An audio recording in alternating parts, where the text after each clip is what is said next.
frames, which he's been framing for many years now. And we're going to find out a little bit about what he's been finding out for the past few years and what he has in mind for the future as well. All right. Thanks, everybody. So as you saw in the schedule, we have a bit to go through. I only have so much to talk to you about. So please save your questions to the end because we're going to steamroll through this. So we're going to talk about my dissertation research. So I want to talk to you about what is the study about, the motivations that I've had, the context that we are working with, the participants that I worked with. I want to tell you about what frames are, explain how I named those frames, how I found those frames, why is it important for us to know these things, how did frames compare before, during, and after a semester of teaching. And then I want to sort of end it off with why did I conduct the study. So there's that triple what, how, and why that I want to get through this presentation. So I want to sort of put you into the shoes of 2021 Johan, 2022 Johan, I mean. So the first motivation I had was I just finished teaching for the first time. And I was like, why did I do stuff differently from other people? Like, what was the reasoning behind that? I wanted to unpack that. And then the other one is this idea of cultures of mathematical exclusion.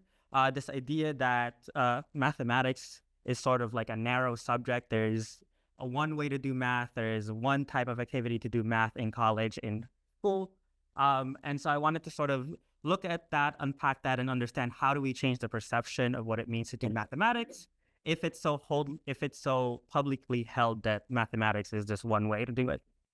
And then lastly, I am a graduate student, so I wanted to also learn about how is it that we develop as instructors in our first time teaching. And so there's these three things that are sort of wildly disparate, is kind of detached from each other. And so I sort of took it together and put it together using frames. And so I'm going to tell you about what frames are in a bit, but I want to talk to you about the study context. So we're at Margie University in the mathematics department. This was conducted before, during, and after one fall semester at a large public university. And then particular to this institution is that all new graduate students instructors who are second years, because that's when they start teaching as instructors, they got to attend a 3-day orientation the week before their first day teaching. They have to take a pedagogy seminar taught by a mathematics faculty. They teach convened courses, which just means that there is a set calendar of events. People have a good structure of what they need to be teaching during certain days. And you're also overseen by a senior faculty member and more senior graduate student. And then you also have weekly convening meetings. So there's a lot of structure for these graduate students to sort of develop their sort of instructional utility or instructional like tool case. And so I have 3 graduate students here with me. So we have Andy, Carlos, and Paul. And something that I want to sort of highlight here is, why did I look at graduate students? Why did I look at first-time graduate student instructors? Because I wanted to understand that sort of like, how do we begin to understand what it means to teach, what it means for our students to learn? And what better way to do that than sort of ride the wave of somebody learning that as they teach their first time teaching. And so we have 3 different types of graduate students here. I got very lucky. I chose these people because, one, it just worked out with my schedule. I wanted to follow them throughout one semester. And so I wanted to I got really lucky that there were these 3 very different instructors. And so let's talk about the full dissertation data, and then we'll talk about more specifics where it went in a bit. So the first one is interviews. I did 1 interview before, 3 during, and another one at the final semester. In these interviews, I asked them, like, what does it mean to teach mathematics? What do you want for your students to learn? And what's your role in the classroom? These types of questions, they sort of develop as the semester went. The next one is I did weekly observations. During this, I sort of just watched them, what actions stood out to me, how are these sort of comparing to what they were talking about in interview, and all of these things. The next thing is sort of weekly journal reflections. This one is sort of just, these are all the prompts that I asked. What was surprising what went well, what didn't go so well, what was surprising about you, what about it, and what goals do you have with regards to teaching in the following week. This sort of highlighted the what is it that they're sort of paying attention to with their own teaching. And then lastly, I did a historiograph activity, which kind of looks like this, where the graduate students instructors scored themselves at the end of the semester looking back. If I have more time, I will talk to you about why I did a retrospect activity here as opposed to doing it throughout the semester. You can ask me during the ask session. But let's get into the 3 motivations that I had again, right?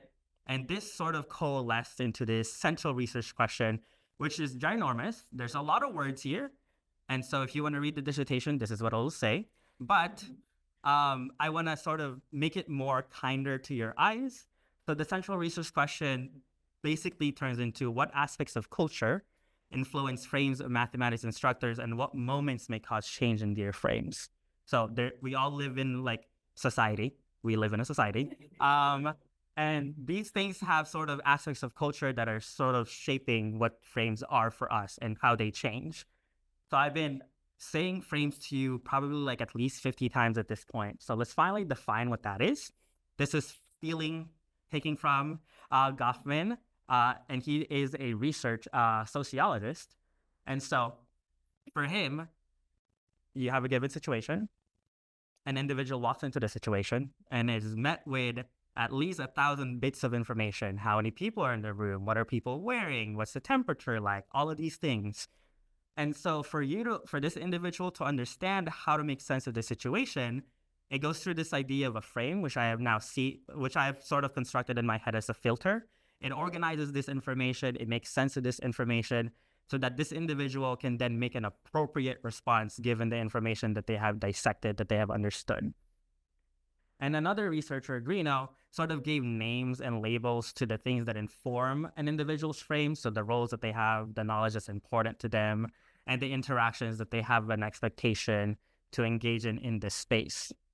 And so my research is sort of contextualizing this in mathematics. If we relabel this to not just be a situation and not just an individual, to instead be a math classroom situation and a math instructor, I asked on the first research question, what things inform this frame, right? What are the things that sort of build this frame for us as math instructors?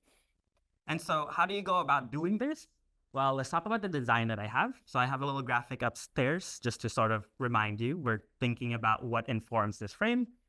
And the design that I went with is grounded theory. It is this idea that you are ricocheting back and forth between collection and analysis. So in the collection, I am interviewing, I am observing classrooms. In the analysis phase, I am looking for patterns. What are the things that are standing out to me that I can then bring into another collection phase, sort of like funneling this idea into a focus. And at the very end, you reach this level of saturation where you sort of learned everything that you could possibly learn from this set of data. In this case, the semester ended, so that was my data set. And so I just did analysis on it multiple times to reach the conclusion that I have. And so I want to give you a sort of analysis for it. I forgot to hand these out beforehand. So we will get to that in a bit. But if you want to, you can also scan the QR code. So there's going to be a lot of words on the slide in a bit. I'm sorry, but I want to walk you through a sort of analysis that I did with this back and forth, right? So week 5, I asked Andy, what do you wish for your students to learn from you? And she said these 2 things that I sort of highlighted here. Again, in the handout, you'll get more context to what she was saying. She wants them to learn that frustration is allowed, but shame is not. The other one is that the importance is that you comprehend the material, not that you did it quickly. Because ultimately going to school is a choice that you should be making for yourself. It's these things that are sort of for your edification. And so I'm thinking about this. And I'm like, I feel like I've seen this theme before. I've seen something like this before. And I went back a week to the classroom observation and I saw, in the classroom observation, she quite literally said, it's okay. This is your first time seeing this. It's all right to be confused. Sort of like echoing this idea that frustration is allowed, but shame is not. And also this idea that you should write out as many steps as you want because you will use it again. So these are things that are happening in the classroom. And then again, it comes back sort of a lot, but I'm going to highlight just in week 10. In the journal reflection, there's this sort of idea of like, what is something that you want, what is it that stood out to you this week? And so there was this pattern in how Andy noticed a pattern in how her students were working. Students don't know how to do the work, so they don't do the work. And therefore, they don't learn how to do the work, so they don't do the work. So it's this like sort of cycle that the students are kind of trapped in. And then she echoes this again, this idea of some kind of motivating statements along the lines of, so don't give up if the problem looks weird at first glance, start by writing it down. And this idea of please just don't give up, like don't give up on your learning. And so to me, both of these things kind of led to these sort of themes of one in the red is wanting students to be comfortable with discomfort. It is okay to struggle in your learning. It is a natural thing. It's okay to not be good at something on your first try. And then there's this also broader view, like in blue, that the students are learning something beyond just the mathematical content, beyond just the mathematical content and beyond their class. They're going to take this sort of idea of please don't give up, or this idea of you're going to use this again later on after class. And this idea of, again, edification as a person, right? Their class fits into this broader view. And so that's sort of the kind of analysis that I went through that sort of like is kind of like grounded theory. So let's sort of summarize again. I'm looking at what is it that makes up those frames if we relabel those. So for these first-time graduate students, instructors, I found that their frames are informed by these things. So if they're thinking about their own teaching, they're thinking about what is their role in the classroom?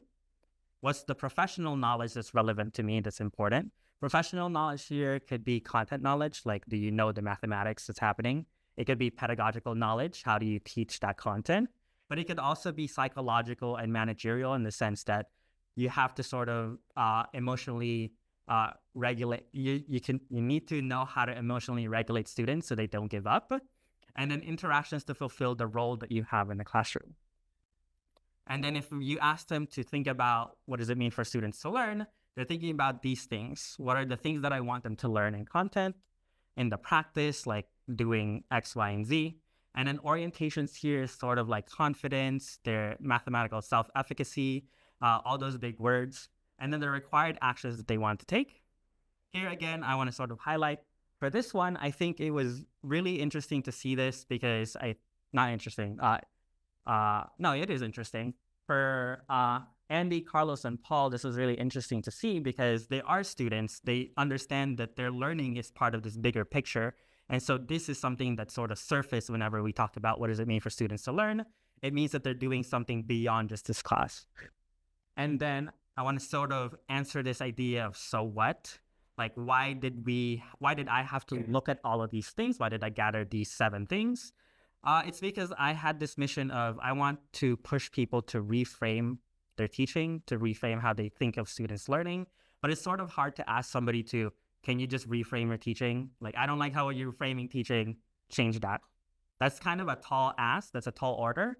But then if we have these sort of specific names, these specific things within a frame, you could ask somebody, hey, I'm noticing that you're viewing your role as an instructor in this really hierarchical way. Perhaps we can work on that. That's more of a targeted ask than asking somebody to reevaluate their own framing, their whole framing.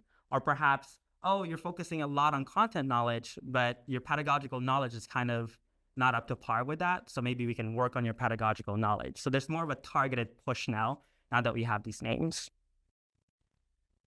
Okay, I want to jump straight into research question 2, which is that sort of question of how do these compare, right? We want to see a sort of trajectory that's happening before, during, and after.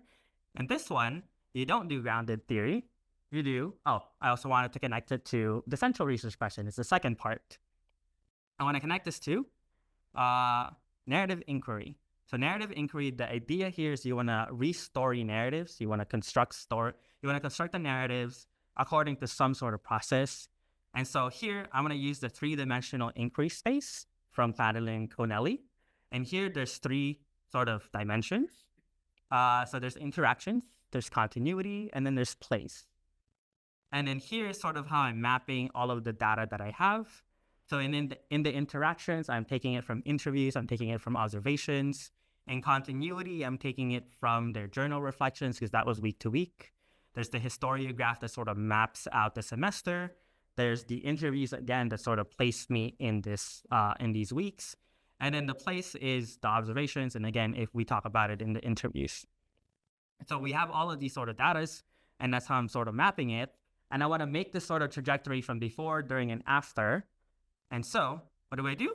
Well, if I want to map their frames and I've given frames these names, why don't I just follow role, knowledge, and interactions throughout the semester? How is their idea of role changing before, during, and after? How is their idea of knowledge changing before, during, and after? And I'm going to use the three-dimension inquiry space to sort of organize all of these things, because there's a lot going on. And so if I want to be able to tell us a cohesive narrative, I'm going to leverage that sort of structure. And similarly for the students learning, that sort of happens also. We gave these things names. Why not leverage that as the sort of main characters of their sort of stories? Okay. And so, again, QR code is the same one that you just scanned. So if you already scanned it, you don't have to worry. It's the second page of that. So let's talk about where Paul was for before the semester. So role is sort of this idea that you want to prepare students to engage with the world, to make it better, to sort of improve it. Professional knowledge was focused a lot on content knowledge, being prepared to have the foresight to know when students are going to struggle and all of these things. So there's a bit of content knowledge, there's a bit of pedagogical knowledge, but you're not seeing that sort of managerial, that psychological knowledge that was important for other graduate students. And then lastly, interactions here is interesting. Paul calls it an inherently very social game. And so for him, he wants to be approachable, because if you want to play a game with somebody, you have to be, both willing to play. And then the similar thing, not a similar thing, but on the other side of the spectrum, for students learning, this is sort of the things that we were highlighting in the before interview. So all of this just came from one conversation before their teaching orientation. So it's actually very amazing that there's also already all these nuances that are coming up even before this person has walked into a classroom as the main instructor. Granted, they are a math person. They've been taking math classes all this time. They've been a TA before, but this is their first time teaching. So there's already all these themes that are happening. What I want to highlight here again is this horizon view, that for Paul, mathematics is something that allows students to engage better with the world, to improve it, right? So as opposed to taking you through another one of those big tables, I just want to talk to you about a specific moment in time that happened for Paul that I think sort of pushed him to reevaluate what it means for students to learn. So around week 5, Paul and I sat down for an interview, and he shared that one of his students, quote unquote, said that they've never taken a words-based math class. And I said this to Alan Donsig, and he was like, but every math class that we have is word-based. But for students, they meant more so this idea that there was more attention to definitions of words, key terms. Again, for Paul, I know I didn't highlight it, but for Paul, he was teaching the Math for Liberal Arts class. So there was all these words like the fairness criterion, all these like other words that I don't know because I've never taught the class. But students have to pay attention to these words as opposed to just paying attention to, can I find X equals blank, right? And so for Paul, it's sort of interrogating these parts of his earlier before the semester frames of the biggest component is doing it yourself, doing problems. But in this case, what does it mean to do problems in a class where you're not necessarily just doing symbolic manipulation to get X equals blank? And also, what does he have to do in this sort of role? Because beforehand, he sort of saw it as, I'm going to guide the students initially, and then they'll pick up the speed, they'll know how to do the problems on their own later. And so it's interrogating these aspects. And after talking with Paul, I sort of got this sort of understanding that for Paul, he now has to highlight definitions. He has to highlight concepts and understanding rather than just focusing on an algorithm or using a formula in the classroom. But then there's also this idea that for Paul, students aren't just doing problems in the same sense of, can you find the factorization of something? It's also learning the words, using the terms that are in this class to answer the questions in the course. Okay. So I am going to sort of breeze through this. So I asked Paul how he frames his teaching and learning, and he says that the phrase, the what, the how, the why of mathematics helped him sort of frame his understanding. And that's sort of why I have this sort of structure for the dissertation defense. I wanted to sort of copy that from him. But again, I am sort of low on time. If you scan the QR code, this was also on there, so you can make comparisons. You can see how does role versus role come up, how does blah, blah, blah. And you can read my dissertation to find out, what happened between these two time periods to allow him to get to this point. Okay. Side note though, I do have 3 participants. If you want to know about Andy and Carlos, I already gave talks beforehand. And you could also, again, read the chapter 5 to find out their sort of storylines. So you could watch those if you want to hear more about how they had their semester. Okay. So I want to sort of start dying down. So why are narratives from graduate students important, right? We're only graduate students for about 5 years of our lives. Why is that sort of important? In the grand scheme of things, that's kind of short. I want to sort of highlight these historiographs that I had them do. And again, this was after the semester had ended, and I asked them to sort of grade their semester on their own criteria. I didn't tell them, grade it on this factor, grade it on this standard. This was sort of all their own. But something that you notice here is, so again, the y-axis here does not mean the same for every person. But something interesting here is that every person has a dip, right? And it happens randomly. And so something important that I'm coming out of this dissertation with about narratives of graduate students is this need that we should really be checking in on our graduate students throughout the semester. Like, how are you doing?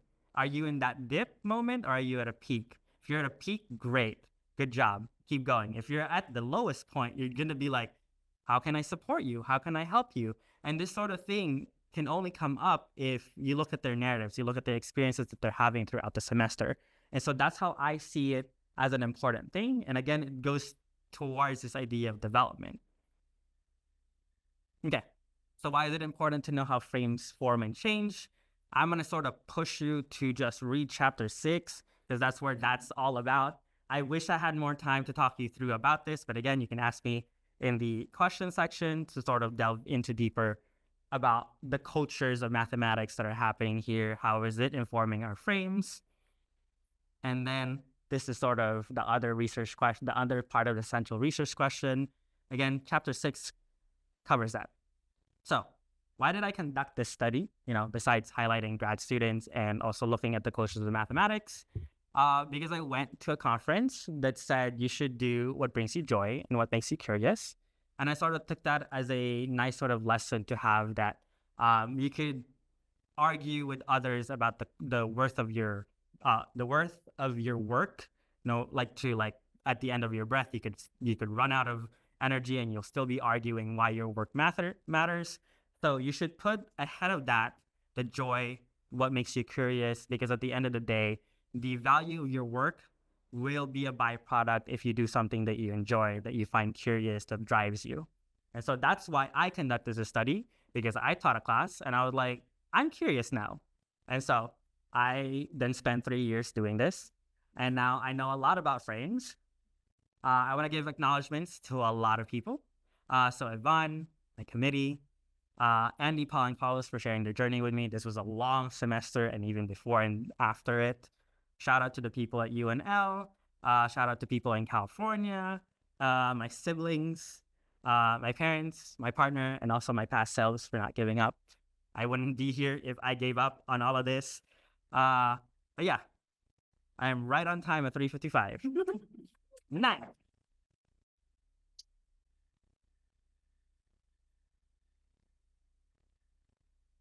Questions? Yes. Okay, so the motivation that I had is kind of selfish in that this was coming from my perspective of when I think about my teaching, I think about it in retrospect. Like when I'm drawing from experiences of going into, let's say I just finished teaching 100A, I'm now tasked to teach 101. If I want to draw from my experiences from 100A, it's going to be from the past. I'm not going to remember in the action, how was I feeling during this moment? I'm going to remember it in retrospect. So I wanted them to grade their semester in that sort of idea of retrospect, because I feel like if I had asked them to do this during the semester, it would be a vastly different graph. It would have been interesting to see how they compared. I think Andy actually was the one that mentioned, if you had asked me to do this throughout the semester, this would be a much lower shifted graph, because I was feeling more defeated during the semester because of it. But after the semester, I've gotten a chance to sort of digest this experience and sort of see it as more of a better light. Not like perfect, but like it's a shifted up graph than it would have been during the semester. So it's both. You should really read my dissertation because some people were dynamically changing throughout the semester. Some people waited until the end of the semester to sort of interrogate what it means for them to teach and what it means for their students to learn. And that's sort of when the change is happening. So for example, Andy was sort of feeling stuck in her frames during the semester. She felt like she couldn't change them because she had set up this sort of vibe of the classroom and she didn't want to change it.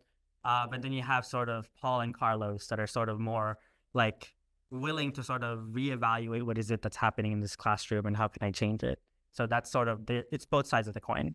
Yeah. Yes. That is a very good question. And I don't know if I have a good answer for that. So I'm sorry. So the biggest surprise for me was the ability for graduate students to already articulate so much about teaching and learning before they even enter the classroom as an instructor. So you saw the before frames from Paul. It was already like filled to the brim on the slides. There's much more to talk about all of that just from one interview, but there's already a lot of nuances. And I don't think it's because I got lucky that we have 3 different graduate student instructors that already know what it means to teach and what it means for students to learn. I think that's just a general vibe that mathematics graduate students have. Something I'm more curious about is sort of the longevity of this. Like, I only looked at new first-time instructors. What does it mean for experienced instructors to think about what it means to teach and to learn? What are the sort of names that they have in their frames that we could sort of look at and examine? Yeah. I wouldn't necessarily say that it is such a huge contradiction, but there are some qualms about some topics, about some like, oh, I feel like I would do this better if this was something different. So it's not necessarily like a complete like butting heads, but there are some sort of like instances in the narrative, in their experience where they have this like, I wish this was different. Okay, so my friend just asked, do you believe that graduate teachers were better able to reset their teaching priorities more effectively by reflecting on their framing of their role in the classroom? I think so. I don't have like a statistical like, answer for this, but I think it is sort of better able to reset their teaching priorities more effectively by reflecting. Yeah, because I think for Andy specifically, right, she was kind of feeling stuck in her frame of teaching during the semester. She didn't know if she could change it or not. But then after the semester, upon reflecting this, she was able to sort of interrogate what is it about teaching that she can work around with. Even if she feels constrained, what is it that she can change? What is it that she can more effectively sort of do in the classroom? So yeah, I do find reflection a very powerful tool. Yes. So at first, I was actually avoiding an intervention type of study because I was like, I don't want to push them. I just want to watch them do this. But if you are in any type of research that deals with any type of sort of interactions, you are going to be influencing, like at least I adopt this view. I'm not like a positivist in the sense that I can detach myself from the collection. After sort of like reflecting on that by myself, I understood that my presence in the classroom, these interviews, asking them to think about their teaching when they probably would not have thought of it that way or at all during the semester, is an opportunity for them to sort of change. So there is that reflection piece that I have. And I think especially my identity as a graduate student also was sort of helping this sort of conversation to happen with them. They did not make explicit, but because I went through the same training, even though I did not go to Mardi University, it does show up. I could see like sort of trends that were happening. And this is more discussed in the dissertation about like, oh, these 3 instructors had a lot of overlap because they had the same sort of pedagogy class. They had the same orientation. All of them relied on this idea of active learning, maybe because they believe in it, but also maybe because they had the same orientation that highlighted, hey, you should really be doing active learning in your classroom. So there's these sort of commonalities across their narratives that I feel like are because they have commonalities in their experiences, in their support, and their training that provide these opportunities for introspection. I do think so. And I have pushed for people to reflect. Will they do it? That is up to them, but I have pushed for it. Yes, so I think part of the training, the reason why I think the Margie University department emphasizes active learning is because it's trying to unpack and undo some of the culture of mathematical exclusion that happened beforehand. This idea that mathematics is, you do mathematics in this way, you might have learned it in that way, and they don't want you to bring that sort of vibe in the classroom. And so it does sort of, there is this like broader view of what it means to teach mathematics, but I think at Margie University, they try to counteract that by giving a lot of support and sort of guidance in how is it that you do active learning in the classroom? How is it that you support these students in these ways? Yeah. So in terms of more vulnerability from the graduate students, because I am a graduate student interviewing them, I think it was definitely there, but I don't think it was ever explicitly shared that like, oh, I'm sharing this with you because you are my peer and not because you're a professor. But I think there was definitely some sort of like camaraderie there for like understanding each other, and that I went through this also, and now you're going through this, so I will try and help. And last question before we switch over, I think, do you see a benefit to students reflecting on their own frames? I do. I think Andy has sort of felt more comfortable with teaching because she has sort of thought about what it means for her students to learn in the classroom, what it means for her to teach. And so there is that psychological benefit is what I meant to say. Psychological benefit of like not feeling too down on yourself, because we had that discussion about her historiograph, how it would have been a much lower if she had not been like, you know, reflective about the semester after the semester. So I think there is a benefit that they see their sort of successes and their sort of hurdles in the semester in a much better light because of reflecting on it. So it is now time for the committee to grill me, as they say. So I will see y'all in a bit. You do not have to stay on Zoom if you don't want to, but I will be back on Zoom probably in like 10 minutes. All right, welcome back, Johan. Congratulations, Dr. Cristobal. Thank you. Thank